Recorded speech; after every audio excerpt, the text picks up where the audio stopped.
Welcome to St. Cyrial and Methodius Catholic Church here in Dubina. St. Cyril and Methodius are the patron saints of the Slavic nations, and they brought Catholicism over to that part of the world around the 8th century. And welcome to Dubina. Dubina is the first Czech settlement in Texas. That's not to say that there weren't any Czechs in Texas before Dubina was started. There was a lot of them. But this was the first group that came over as an entire group and started a town. They came from that part of what is now called the Czech Republic as Moravia. Little quick history lesson. The people that lived in Moravia and Bohemia were Czech people. They came over to this part of the world in 1856. When they left from a country called Austria-Hungary, because Bohemia and Moravia were part of Austria-Hungary. But for all the Czechs that came to Texas, and there's close to 1 million people of Czech descent, most of those people came from a little town called Frenstadt, about 50 kilometers around that area. You can trace them back. But this bunch came from that same particular area, and they came over in 1856. They came over on a sailboat. It took them 14 weeks to cross that ocean. And you know, they lost a couple of people that were buried at sea. It's amazing, you know, for us to think about somebody coming over. It would be like you and I going to the moon today. Just think about it. They would never see their parents, their grandparents, their brothers and sisters, unless they came over also later on. But these were real pioneers. That's what made this country. Anyway, they came over in 1856. They landed over in Galveston. It was in November. And they went by ox carts. They went over to Cat Springs, and they spent a couple of weeks there with some people. And that one morning, they sent a bunch of people out to this part of the world to investigate, looking for land. And they came back, and they were just enamored with this part. And they couldn't say enough positive things about it. As a matter of fact, they had already purchased land that same day, which is hard to believe, but anyway, they did. And that next morning, they all got up and they went over to to LaGrange. And what happened is they split up there. A group went over to a town called Bluff, which was a German town, and that group later on started a community called Mordavan, which later on became Holstein. But a good portion of them got on ox carts, and they took them all the way over here to Dubina from LaGrange, and they dropped them off underneath the oak trees. Now, can you imagine? It was November. It was cold. It was sleeting. Can you think of all these people sitting there thinking, this is going to be the way, the new life that I'm going to have when I left my warm, comfortable beds in Austria-Hungary? It was pretty tough. The next morning, they made a lean-to, made some big fires, tried to stay warm. And after a while, everybody started making their own kind of huts and things of that nature. That first year, they made 1 bale of cotton collectively. It was really tough. And they had all kinds of problems with disease because they weren't drinking clean water. So it was a really, really rough time. But you know what? They started to understand a little bit more about farming, and they became prosperous. And just when things were starting to get great, the Civil War broke out. Well, these folks had nothing to do with the Civil War. I mean, they didn't care anything about slavery. They were very much opposed to slavery. As a matter of fact, where they came from, they were just a couple of steps up from being slaves. They were serfs. And you know, there's something in Austria-Hungary called robata. And robata was where you had to give 2 days at least of the week, free of charge, to the landowner, the lord of the land. That's where we get the term robot from.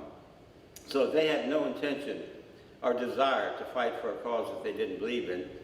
Some of the folks did volunteer, and they did join up for the Confederacy. As a matter of fact, from the group that came over in Dubina, we lost 2 people in the Civil War, one on the Union side and one on the Confederate side. But most of the folks kind of hung out in the woods and stayed away as much as they could. And you know, they come in and get captured, and then they go to camp or whatever, and then they return and run away again. But finally, the Civil War was over, and you know, then they really started prospering. And they started writing letters back to their home country about how wonderful this country is and the great freedoms that we have here in this country. So people started coming over. As a matter of fact, Augustine Heiduschek, his father, was sitting in his humble cabin when one of his friends came in from Moravia and said, Augustine, look at this house. My goodness, this is nothing compared to what you would have in Austria-Hungary. And Augustine said, listen, I would much rather live in a pigsty here in America and have freedom than live in the biggest castle in Austria-Hungary. So you understand, these folks were looking for freedom. They were looking to be able to own land and just be prosperous and do what they can do. So things were going really well. They started prospering. As a matter of fact, a fellow by the name of Joseph Petter, he was, as you would call him, Mr. Dubina. He built a big grits mill. He had a cotton gin, had a blacksmith shop, a big meat market.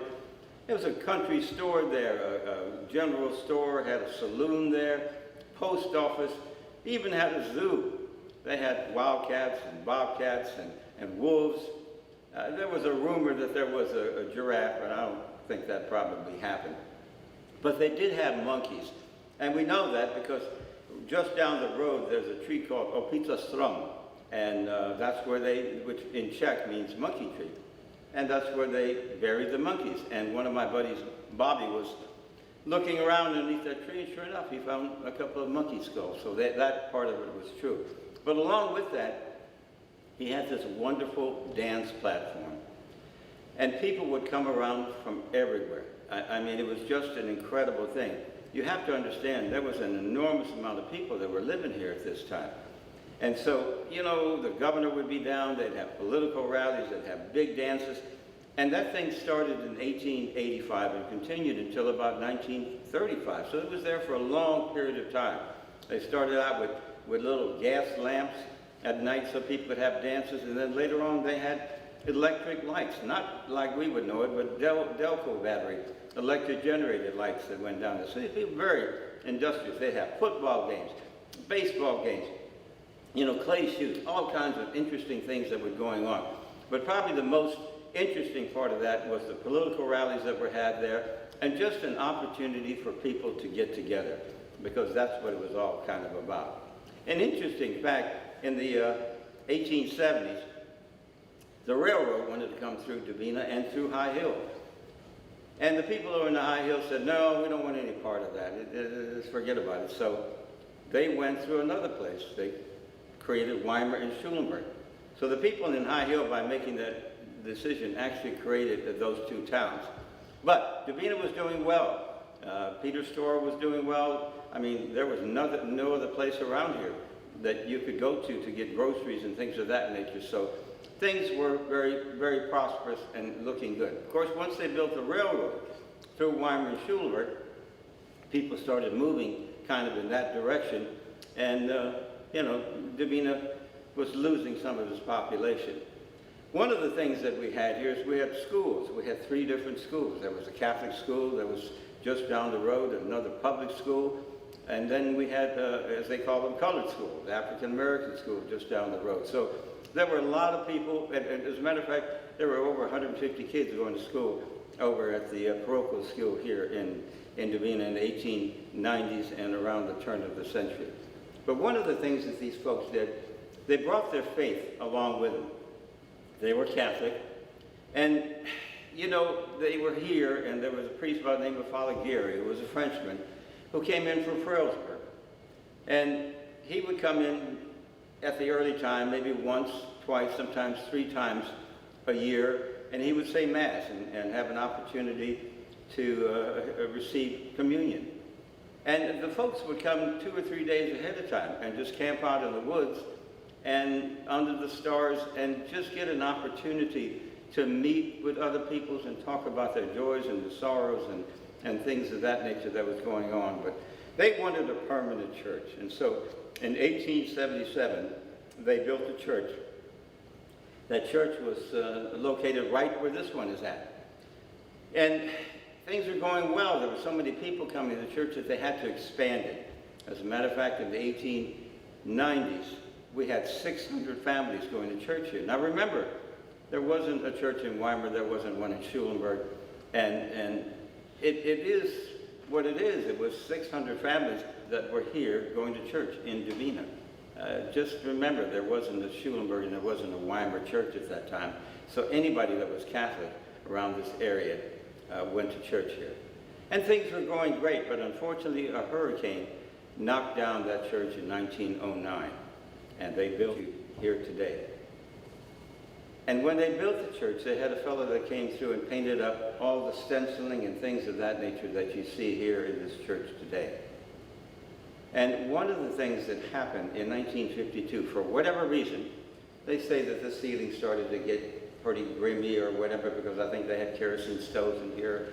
But it was also a period of time where people just pretty much wanted to get rid of things that were in the past. They wanted new things. And so they painted over everything that you see here today. But you know, as a young altar boy, and I grew up in this area, when I was kneeling right over here, and the sun was just about right, you could see the stenciling coming through. And even back then I was thinking, man, wouldn't that be great to kind of bring that back? Well, you know, I went off to college, went off to Vietnam, went to Houston, and then my wife and children, we moved back here in the early 80s. And once again, the church started to be kind of needed some painting. And so I went over to the fathers and I said, listen, guys, how about if we restore it back to the way it was originally?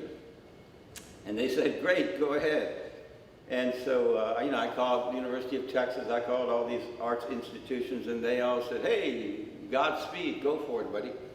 We had one picture, and we knew kind of what the church looked like inside. And it is interesting because we knew that there were angels above each pillar.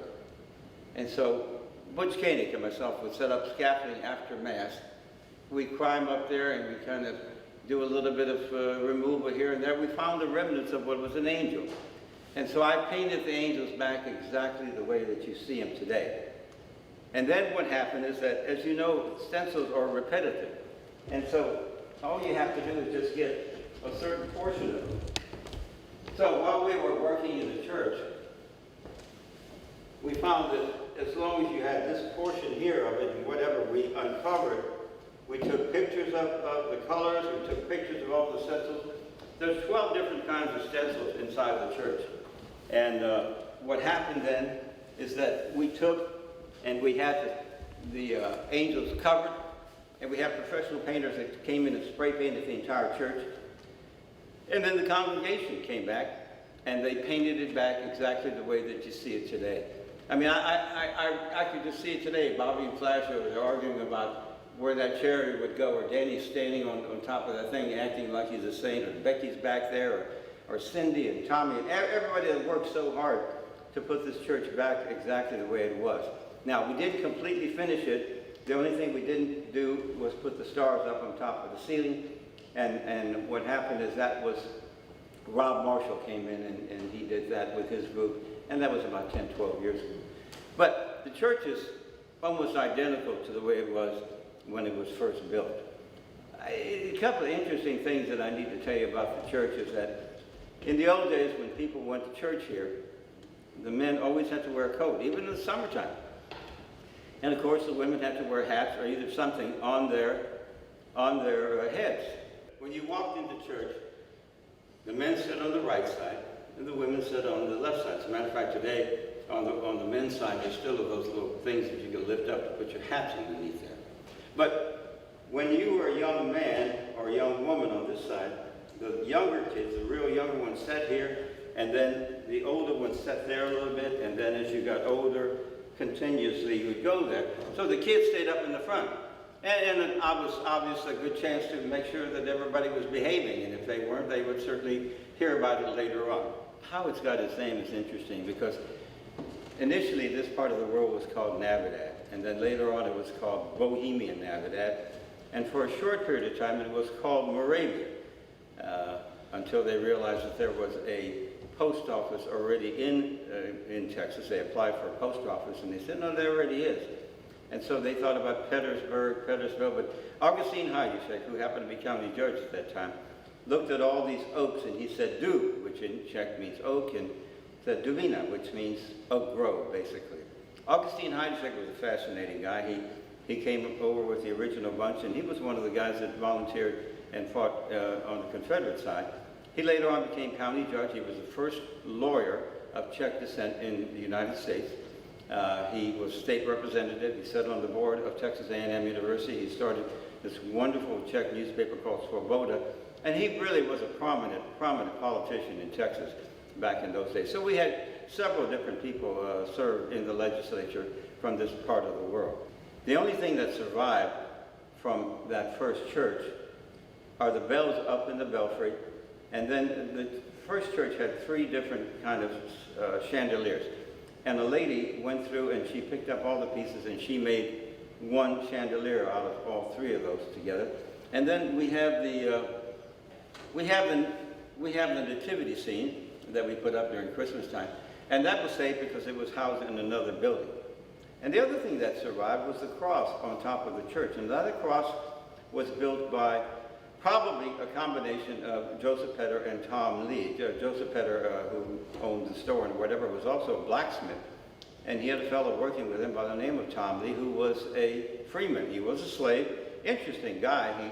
He fought at the Texas Revolution. He fought in the Civil War. And he really became very prominent in this area as a kind of a holistic medicine person. He knew all kinds of herbs and things of that nature. He died when he was 107 years of age. And after the Civil War, the African Americans and the Czechs, they got along really well because they had kind of a common understanding of where they came from and stuff. And they worked together, and they even formed many times some type of political bonds. But it was very interesting as you're walking around to see an African American speaking fluent Czech. That was not uncommon because, you know, you're working out of the cotton patches together and things of that nature. So that was a very common thing that you found around this area. Over onto the right-hand side, this is St. Joseph's altar, and on the left, this is Mary's altar. Now, these altars were brought in from Europe, and we know that because when we were working here, when we went to the back, we actually saw the packing crate, a tag on there that said New York Harbor. So we know that for a fact that they came in. But the church is wonderful from the standpoint it has a lot of interesting things like little oaks that represent Dubina. And this is the kind of thing you see many times in the Czech Republic today, although some of those churches are much more elaborate than this one. But they brought that stuff with them. Now, the Stations of the Cross, they're still all in Czech. And interestingly enough, on any given Sunday here, you could hear the sermon in Czech, German, and English. And the walls, those little placards on the wall, that is the Kjzt, St. Anne Society, and this is the Kjzt, which is actually started out as an insurance organization. It still is an insurance organization, but along with that, it became a very social type of an organization. They built halls. As a matter of fact, when you go outside, you'll see that there is a Kjzt hall there. That was built in 1936, and once that hall was built, it kind of, the platform just kind of faded out, and people didn't go over to the platform anymore. But it survived. Now, we have our picnic here on the first Sunday of July, every single year. I mean, it's a tremendous event. We'll have several thousand people on the ground. You'll have the best fried chicken that you've ever eaten. It's made out of cracker crumbs and eggs and rolled around. We have sausage and potatoes and this the whole bit. Things for kids to do. We have an auction in the afternoon, pumpkin waltz, music all day long, and yes, of course, beer stand opens at 1 o'clock. So if you're not doing anything, or even if you are, drive on down here, first Sunday in July for the Dubina picnic.